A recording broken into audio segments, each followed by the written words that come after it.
President Obama scored a number of legislative victories in 2010.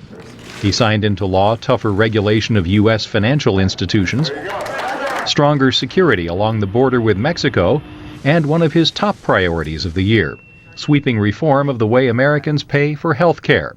But as the nation's economy stagnated, so did the president's approval ratings. And in November, voters handed opposition Republicans control of the House of Representatives and sent Mr. Obama a message. As a result, many analysts agree that the president will have a difficult time getting legislation passed in 2011.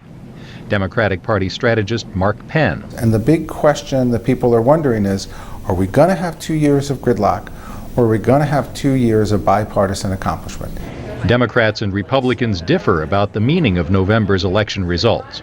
President Obama sees it as a call for the two parties to work together. The American people did not vote for gridlock. They didn't vote for unyielding partisanship. They're demanding cooperation, and they're demanding progress. But conservative commentator Amy Holmes says the election results were a rejection of Mr. Obama's programs. This is the biggest sweep since 1938, and voters said that they do not want what they consider this left-wing, liberal, big government agenda. President Obama faces a tough battle in 2011 to preserve his signature accomplishment of 2010, passage of health care reform. Republicans want to overturn the law, and their new majority in the House and larger minority in the Senate could hamper the president's initiatives on climate change and immigration reform. Again, Mark Penn. Right now, I think the president has got to do two key things: move to the center, focus on the economy.